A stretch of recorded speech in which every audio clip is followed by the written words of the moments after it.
அந்த முருகப்பெருமானை வணங்கிவிட்டு என்னுடைய கலைக்கு செல்கின்றேன். தீர்த்தங்கட்டும் தேவமாய்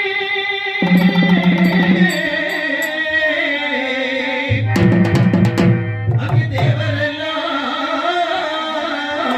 வாழுமலை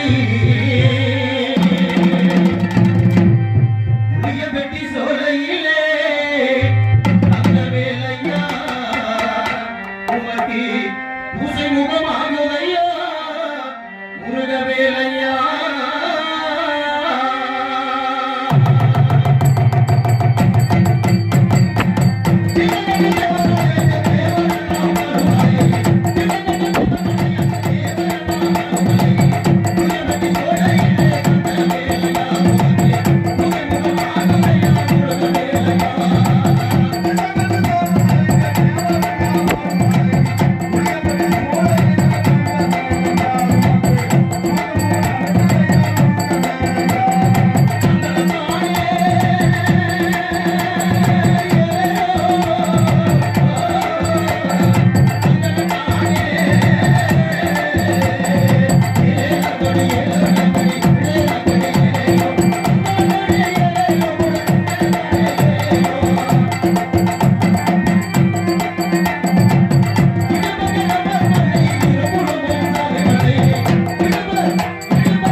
ஓம் நமச்சிவாய நமக, ஓம் நமச்சிவாய நமக, ஓம் நமச்சிவாய நமக என்ற திருநாமத்தை உச்சரித்துக் கொண்டு என்னுடைய பணியை துவங்குகின்றேன். கோபி காத்தவராயன் என்று சொன்னால் காத்தவராயன் யாருடைய பிள்ளை, காத்தவராயனுடைய தாய் தந்தைகள் யார் என்ற விவரத்தை பூர்வீக வரலாற்றை இதோ தாங்கள் முன்பதாக எடுத்து கூறுவதற்காக காத்துக் கொண்டிருக்கின்றேன். இந்த உலகை எல்லாம் தாங்கக்கூடிய உமையவள் என்று சொல்லக்கூடிய சக்தி என் தாய், இந்த 14 லோகத்திற்கும் அன்றென்று படிகளக்கக்கூடிய சிவபெருமான் என்னுடைய தந்தை சிவபெருமானாகப்பட்டவர் இந்த உலகத்தில் உள்ள அனைத்து ஜீவராசிகளுக்கும் பணியாற்றுவதற்காக சென்றிருந்த நேரத்தில் அந்த திரிலோக சஞ்சாரி என்று சொல்லக்கூடிய நாரதர் அங்கு வந்து என்னுடைய தாயாகிய சத்தியிடத்திலே, தாயே உமது கணவர் எங்கே சென்று விட்டாராமா என்று கேட்க, அதற்கு என்னுடைய தாயாகிய சக்தி அவர்கள், அண்ணா என்னுடைய கணவர் இந்த உலகத்தில் உள்ள அனைத்து ஜீவராசிகளுக்கும் இந்த உலகத்திலே நீந்துவன, நடப்பன, அசைவன, ஊர்வன என்று சொல்லக்கூடிய 84 லட்சம் ஜீவராசிகளுக்கும் பணியாற்றுவதற்காக சென்றிருக்கின்றார் அண்ணா என்று கூறினார்கள். அதற்கு அந்த நாரதராகப்பட்டவர், ஆகட்டும் தாயே என்று கூறிவிட்டு, தாயே நான் கூறும்படி ஒரு கட்டெரும்பை பிடித்து அதை தங்கச் சிமையில் அடைத்து தாங்களுடைய முந்தானையை முடிந்து வைத்துக் கொள்ளுங்கள். இந்த ஜீவனுக்கும் தங்களுடைய கணவராகப்பட்டவர் எப்படி பணியளிக்கின்றார் என்பதை பார்க்கலாம் என்று கூறிவிட்டு சென்று விட்டார் நாரதராகப்பட்டவர். அதன் பிறகு என்னுடைய தாயாகிய சக்தி அவர்கள் நாரதர் சொன்ன பிரகாரம் அந்த கட்டெரும்பை பிடித்து ஒரு தங்கச் சிமையில் அடைத்து தன்னுடைய முந்தானையை முடிந்து வைத்துக் கொண்டார்கள். அப்பொழுது என்னுடைய தந்தையாகிய சிவபெருமான் இந்த 14 லோகத்திற்கும் படியிழந்து விட்டு தன்னுடைய இருப்பிடத்தை நாடி வந்தார்கள். அப்பொழுது என்னுடைய தாயாகிய சக்தி அவர்கள், சாமி இன்று அனைத்து ஜீவராசிகளுக்கும் படியிழந்து வந்து விட்டீர்களா சாமி என்று கேட்க, அதற்கு என்னுடைய தந்தையாகிய சிவபெருமான் கூறுகின்றார், ஏன் சக்தி இப்படி சந்தேகத்துடன் கேட்கின்றாய் என்று கேட்கின்றார். இன்று அனைத்து ஜீவராசிகளுக்கும் படியிழந்து வந்து விட்டேன் சக்தி என்று கூறுகின்றார்கள். அதற்கு என்னுடைய தாயாகிய சக்தி தெரிவிக்கின்றார், இல்லை சாமி, இன்று ஒரு ஜீவனை பட்டினி போட்டு விட்டீர்கள், ஒரு ஜீவனுடைய பாவத்திற்கு ஆளாகி விட்டீர்கள் சாமி என்று கூறுகின்றார்கள். இதை கேட்ட என்னுடைய தந்தை சிவபெருமான் கூறுகின்றார், எந்த ஒரு ஜீவனுடைய பாவத்திற்கும் நான் ஆளாக மாட்டேன் சக்தி, என்னுடைய கடமையை சரிவர செய்து வந்திருக்கின்றேன் என்று கூறுகின்றார். அதற்கு என்னுடைய தாயாகிய சக்தி அவர்கள் அந்த புறமாக சென்று தன்னுடைய முந்தானையை வைத்து அந்த தங்க சிமையை திறந்து பார்க்கும் பொழுது அதில் இருந்த கட்டெரும்பாகப்பட்டது தனக்கு போதுமான இறையை கவ்விக்கொண்டிருந்த காரணத்தினால் முகமாட்டத்துடன் வந்து என்னுடைய தாயாகிய சக்தி என்னுடைய தந்தை முன்பாக நின்றார்கள். அப்பொழுது என்னுடைய தந்தை சிவபெருமான் கேட்கின்றார், ஏன் சக்தி இப்படி முகமாட்டத்துடன் இருக்கின்றார் என்று கேட்கும் பொழுது அதற்கு என்னுடைய தாயாகிய சக்தி அவர்கள் கூறுகின்றார்கள், சாமி தங்களின் மீது சந்தேகமுற்று, தாங்கள் செய்யும் தொழிலின் மீது சந்தேகமுற்று தாங்களின் மீது ஒரு சோதனையை நடத்திவிட்டேன் சாமி. அதற்காக தாங்கள் எனக்கு என்ன தண்டனை கொடுத்தாலும் அதை மனமாற ஏற்றுக்கொள்கின்றேன் சாமி என்று கூறுகின்றார். அதற்கு என்னுடைய தந்தை சிவபெருமான் கூறுகின்றார், சக்தி உனக்கு அப்படி தண்டனை வேண்டுமானால் இந்த விண்ணுலகத்தை விட்டு மண்ணுலகம் சென்று காசிக்கு செல்லும் வழியிலே காடி வெட்டி செடி ஒதுக்கி காசி வனத்தை உண்டு செய்ய வேண்டும் சக்தி என்று கூறினார்கள். ஆகட்டும் சாமி என்று ஏற்றுக்கொண்டு என்னுடைய தாயாகிய சக்தியும் என்னுடைய தந்தை சிவபெருமானும் விண்ணுலகத்தை விட்டு மண்ணுலகத்திற்கு வந்து காசிக்கு செல்லும் வழியிலே காடு வெட்டி செடி ஒதுக்கி காசி வனத்தை உண்டு செய்தார்கள். அதன் பிறகு என்னுடைய தாயாகிய சக்தி அவர்கள் கேட்கின்றார், சாமி நமது இந்த நந்தவனத்திற்கு யாரை காவலாக வைக்கலாம் என்று கேட்கும் பொழுது அதற்கு என்னுடைய தந்தை சிவபெருமான் கூறுகின்றார், நமது முதல்வனாகிய கணபதியையே இந்த நந்தவனத்திற்கு காவலாக வைத்து விடுவோம் சக்தி என்று கூறுகின்றார். அதற்கு என்னுடைய தாயாகிய சக்தி தெரிவிக்கின்றார்கள், சாமி நமது முதல்வனோ தாயை போல் தார வேண்டும் என்பதற்காக குளக்கரையிலே கொன்று இருக்கின்றான், அவன் இங்கு வந்து காவல் காக்க மாட்டான் சாமி என்று மறுக்கின்றார்கள். அதன் பிறகு என்னுடைய தந்தை சிவபெருமான், அப்படியானால் நமது இளையவன் வேலவனை அழைத்து வந்து இந்த நந்தவனத்திற்கு காவலாக வைத்து விடுவோம் சக்தி என்று கூறுகின்றார்கள். அதற்கு என்னுடைய தாயாகிய சக்தி கூறுகின்றார்கள், சாமி குன்று இருக்கும் இடமெல்லாம் குமரன் இருக்கும் இடமாக அமையட்டும் என்று அன்றோ தாங்கள் ஒரு சாபத்தை கொடுத்து விட்டீர்கள். அந்த குமரனை அழைத்து வந்து இந்த நந்தவனத்திற்கு காவலாக வைத்தால் குன்றுதோறும் கொண்டாடி வரும் பக்தர்களுடைய பாவத்திற்கு ஆளாகி விடுவீர்கள் சாமி, வேண்டாம் ஐயா என்று மறுக்கின்றார். அப்பொழுது என்னுடைய தந்தை சிவபெருமான், தூண்டாம் மணி விளக்கு சுடர்விட்டு எரிந்தாலும் அதற்குள் தூண்டுகோல் வேண்டும் என்பதை சக்தி நிரூபித்து விட்டாள் என்று நினைத்து என்னுடைய தந்தை அப்பொழுது அவருடைய அறிவுள்ளத்திலே சிந்தித்து தன்னுடைய நெற்றியில் வடியக்கூடிய வேர்வையை வலித்து நிலத்திலே போட, நான் ஒரு ஆண் குழந்தையாக பிறந்து அம்மா அப்பா என்று அவர்களுடைய பாதத்தை தொட்டு வணங்கி, தந்தையை எனக்கு என்ன வேலை கொடுக்கின்றீர்கள் என்று கேட்கும் பொழுது என்னுடைய தந்தை சிவபெருமான் கூறுகின்றார், மகனே இந்த வனத்தில் பிறந்ததினால் வனம் காத்தான், இந்த வனத்தை காத்து வருவதால் காத்தவராயன் என்று உனக்கு பெயர் சூட்டுகின்றோம் மகனே. இன்று முதல் இந்த வனத்தை நீ உன்னுடைய சொந்த வனமாக கொண்டு கண்ணும் கருத்துமாக காவல் புரிந்து வர வேண்டும் மகனே என்று கூறிவிட்டு என்னுடைய தந்தை சிவபெருமானும் என்னுடைய தாய் சக்தியும் இருவருமே சென்று விட்டார்கள் விண்ணலோகத்திற்கு. அன்று முதல் நான் இந்த வனத்தை என்னுடைய சொந்த வனமாக கொண்டு கண்ணும் கருத்துமாக காவல் புரிந்து வந்தேன். என்னுடைய நந்தவனத்தில் அந்த நேரத்தில் பார்த்தால் மலர்கள் எல்லாம் அழகாக பூத்திருக்கும். அதிகாலையில் பார்த்தால் மலர்கள் எல்லாம் காணாமல் போய்விடுகின்றது.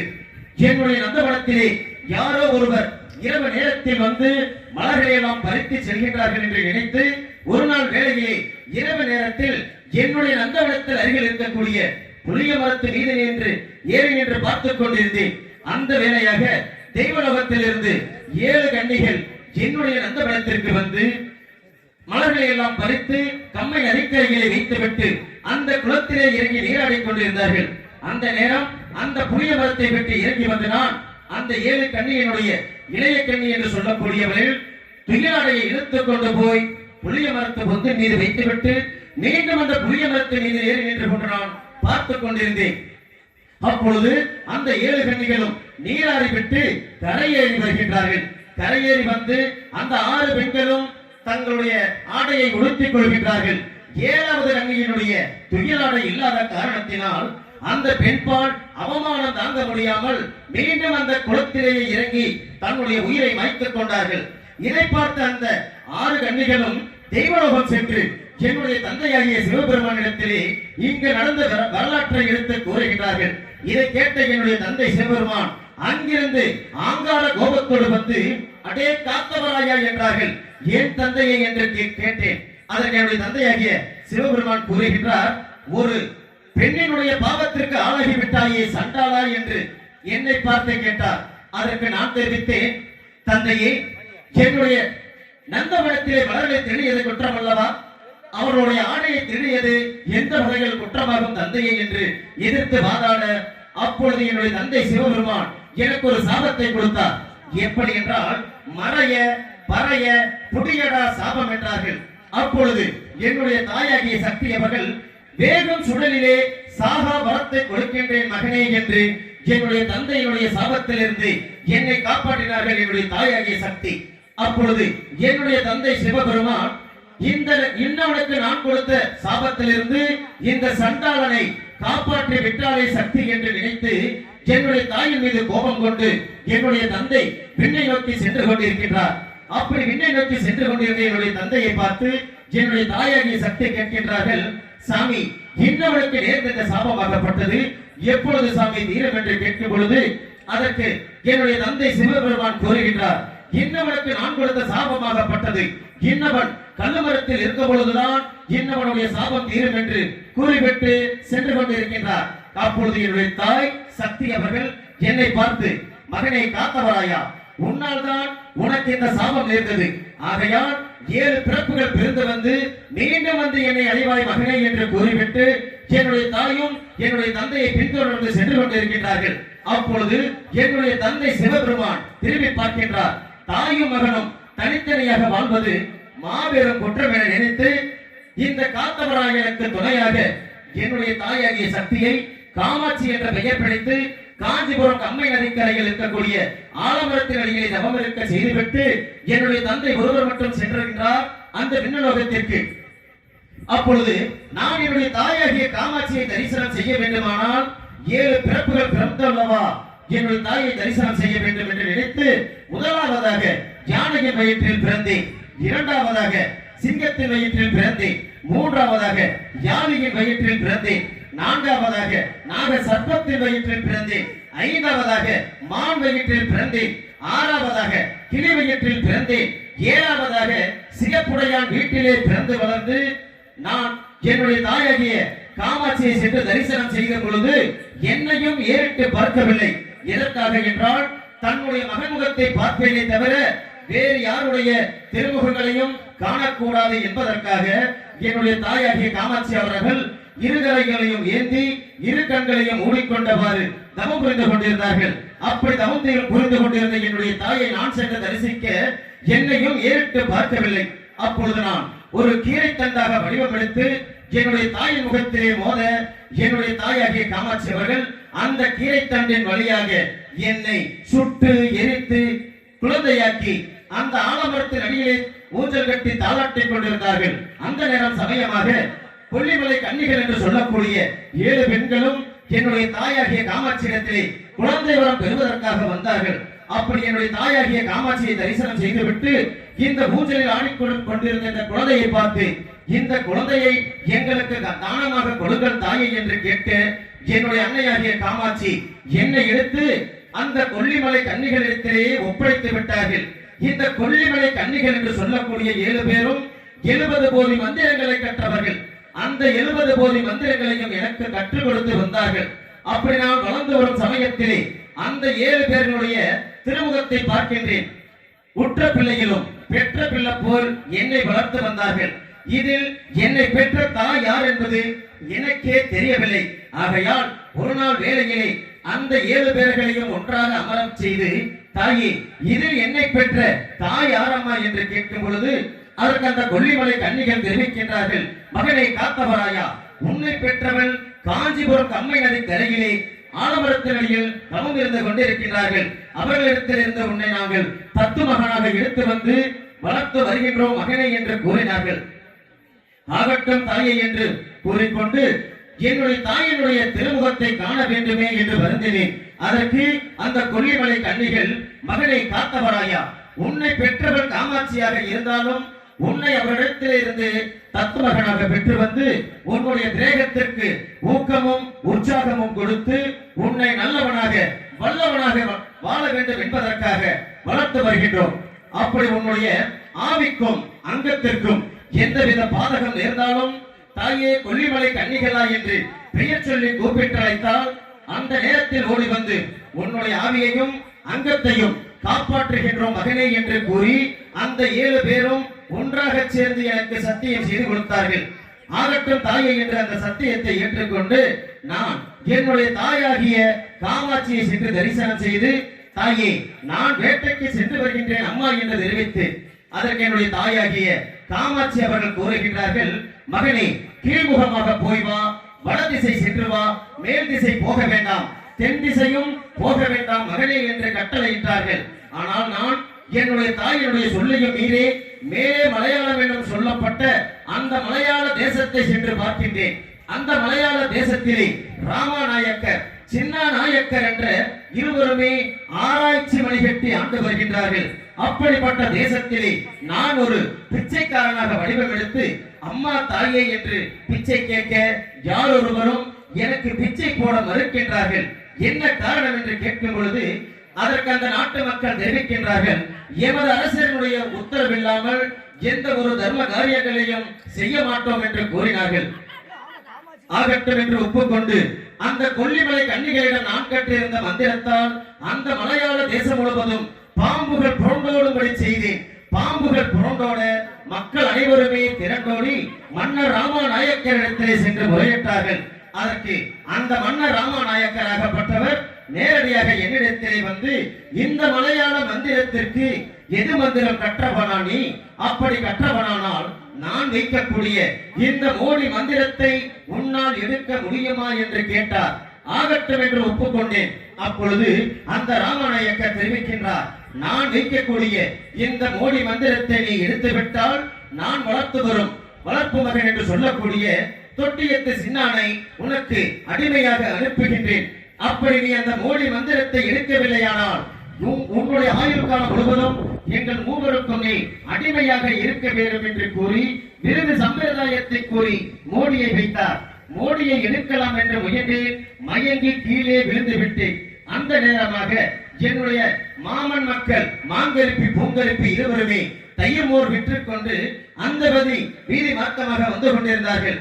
என்னை பார்த்தவுடன், ஐயோ, நமது அத்தை மகன் காத்தவராய சுவாமி மயங்கி கிடைக்கின்றாரே, இன்னும் சற்று நேரம் இப்படியே இருந்தால் இவர் இறந்தே போய்விடுவார் என்று தன்னுடைய தந்தையாகிய பரந்தாமனிடத்திலே சென்று முறையிடுகின்றார்கள்.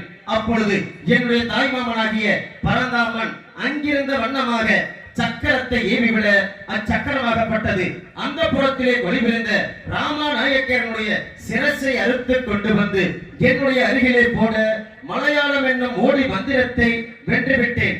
மோடி மந்திரத்தை வென்ற காரணத்தினால் தத்துமகன் என்று சொல்லக்கூடிய சின்னானை அடிமையாக கொண்டு நாங்கள் இருவருமே எங்களுடைய தாயாகிய காமாட்சியை சென்று தரிசனம் செய்து தாயே நாங்கள் வேட்டைக்கு சென்று வருகின்றோம் என்று கூறினோம். அதற்கு எங்களுடைய தாயாகிய காமாட்சி மீண்டும் தெரிவிக்கின்றார்கள், கீழ்முகம் போய் வாருங்கள், வடதிசை சென்று பாருங்கள், மேல் திசையும் சென்று பாருங்கள், ஆனால் தென் திசை மட்டும் போக வேண்டாம் என்று கட்டளையிட்டார்கள். நாங்கள் இருவரும் எங்களுடைய தாயினுடைய சொல்லையும் மீறி தென் திசை மாற்றமாக வேட்டைக்கு சென்று வேட்டைகள் ஆடி களைப்புற்ற நேரத்திலே தம்பி எங்கே யாகினும் தண்ணீர் கிடைக்குமா என்று நான் கேட்க, அதற்கு என்னுடைய தம்பி தொட்டியத்து சின்னான் தெரிவிக்கின்றான், அண்ணா அருகிலே ஓர் மஞ்சளாறு ஓடுகின்றது, அங்கு சென்று ஜலம் அருந்தலாம் வாருங்கள் அண்ணா என்று அழைத்து சென்றான். அப்படி அங்கு சென்று பார்க்கும் பொழுது அந்த ஆற்றிலே ஓடக்கூடிய நீராகப்பட்டது அத்தீரு பன்னீர் துளுது ஜவ்வாது என்று சொல்லக்கூடிய பரிமள வாசனைகள் வீசிக்கொண்டு சென்றது. அப்பொழுது நான் தெரிவித்தேன், தம்பி இந்த நீராகப்பட்டது இவ்வளவு வாசனைகளோடு திரண்டோடி கொண்டிருக்கின்றது, இந்த நீர் எங்கிருந்து வருகின்றது தம்பி என்று கேட்டேன். அதற்கு என்னுடைய தம்பி தொட்டியத்தை சின்னான் அஞ்சனம் ஐ போட்டு பார்த்து, அண்ணா இந்த நீர் எங்கிருந்து வருகின்றது என்றால் புத்தூர் அக்ராகம் புதுச்சேரி நெல்பேட்டையிலே 1000 ஐயன்மார்களுக்கு மறுமை திருமகள் என்று சொல்லக்கூடிய ஆரியப்பு ராஜன் மகள் ஆரியமாலா குளிக்கக்கூடிய நீராகப்பட்டது இந்த ஆற்றிலே வந்து கலப்பதினால் இவ்வளவு வாசனைகளோடு திரண்டோடி கொண்டிருக்கின்றது அண்ணா என்று தெரிவித்தார்.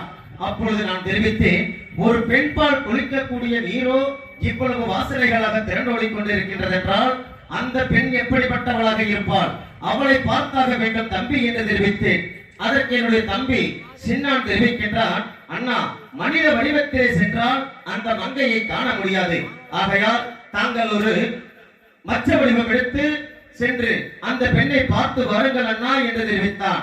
அவனுடைய சொல்லை ஏற்றுக்கொண்டு நான் ஒரு மச்ச வடிவம் எடுத்து வருகின்ற நீரிலே எதிர்நீச்சலாக சென்று கொண்டிருந்தேன். அப்படி செல்லும் பொழுது அந்த நீரிலே வாழப்பட்ட 1000 பெண் கன்னிகைகள் என்னுடைய அழகிலே மயங்கி என்னை சுற்றி வளைத்துக் கொண்டது. அப்பொழுது நான் கொல்லிமலை கனக போதங்களை வரவழைத்து 1000 ஆண் கன்னிகைகளாக வடிவமெடுக்கும்படி செய்து அந்த ஆண் கன்னிகைகளும் பெண் கன்னிகைகளும் ஒன்றாக இணையும்படி செய்துவிட்டு நான் ஒருவன் மீண்டும் சென்று கொண்டிருக்கின்றேன் அந்த நீரிலே. அப்படி சென்று கொண்டு பார்க்கும் பொழுது அந்த ஆரியமாலா பெண்ணாகப்பட்டவள் 7 திரை கட்டி அந்த 7 திரையினுள் நீராடிக் கொண்டிருக்கின்றார். அந்த 7 திரையையும் கிழித்துக் கொண்டு உள்ளே சென்று அந்த ஆரியமாலாவினுடைய அண்டா பிண்டங்களில் எல்லாம் ரசித்து பார்த்துக் கொண்டிருக்கும் பொழுது அந்த ஆரியமாலாவினில் கூந்தலிலே ஒரு கூந்தலாகப்பட்டது என்னுடைய 2 இறகுகளையும் பற்றி கொண்டது. அங்கிருந்து நகர முடியாமல் இருக்கும் பொழுது நான் என்னுடைய தம்பியாகிய தொட்டியத்து சின்னானை மனதார நினைத்தேன். என்னுடைய தம்பி தொட்டியத்து சின்னான் கருட வடிவம் எடுத்து வந்து என்னை அங்கிருந்து தூக்கி கொண்டு போய் குளக்கரையிலே போட்டு என்னுடைய இறகுகளில் பற்றி இருந்த அந்த கூந்தலை அவிழ்த்து பார்க்கும் பொழுது அது ஒரு 60 பாக கூந்தலாக இருந்தது. ஒரு பெண்ணினுடைய கூந்தலோ இவ்வளவு என்றால் அந்த கொடியிடையால் எப்படிப்பட்டவளாக இருப்பாள். ஒரு பெண்ணினுடைய மயிரோ இவ்வளவு என்றால் அந்த மயிலிடையால் எப்படிப்பட்டவளாக இருப்பாள். மணந்தால் இந்த ஆரியமாலாவை மணக்க வேண்டும், இல்லையானால் இந்த மண்ணிற்கே இரையாக வேண்டும் என்று எண்ணி அன்று வைத்தேன் அந்த ஆரியமாலாவின் மீது ஆசை. என்னுடைய தம்பி தொட்டியத்து சின்னானுக்கு 6 மனைவிமார்கள். மலையாளம் சென்று என்னுடைய மனைவிமார்களையும் நாட்டு மக்களையும் பார்த்து வருகின்றேன் அண்ணா என்று கூறி என்னிடத்தில் 2 நாள் விடை பெற்று சென்றான். இன்றோடு 3 நாட்கள் ஆகியும் இன்னும் அவன் வரவில்லை. ஆகையால் என்னுடைய தம்பியினுடைய வருகையை எதிர்பார்த்து நானும் என்னுடைய தம்பியும் இருவருமே சென்று என்னுடைய தாயாகிய காமாட்சிக்கு காலை மாலை பூச்சி என்று சொல்லக்கூடிய பூசைகளையும் செய்து நாம் நாட்டு மக்கள் அனைவருமே ஒன்றாக சென்று நமது தாயின் ஆலயத்திற்கு சென்று நமது தாயிடத்திலே அந்த ஆரியமாலாவை சிறையெடுப்பதற்காக வரங்களை பெற வேண்டும். ஆகையால் இப்பொழுது என்னுடைய தம்பி தொட்டியத்து சின்னானுடைய வருகையை எதிர்பார்க்கின்றேன். நான் எதிர்பார்க்கின்றேன்.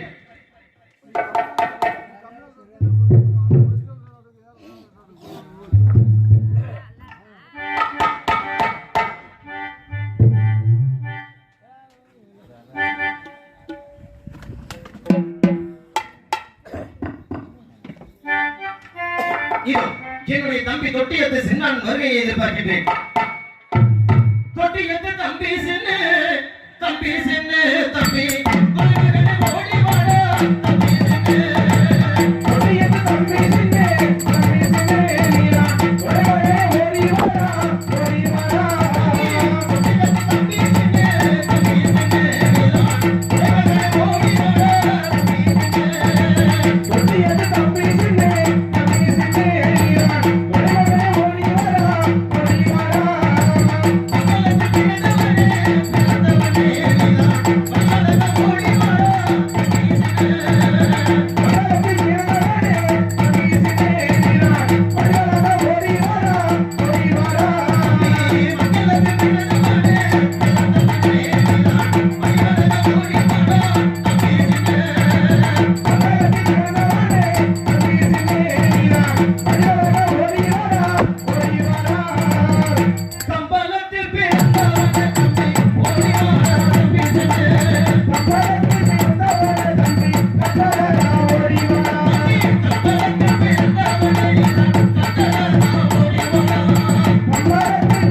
இப்படி வாருங்கள்.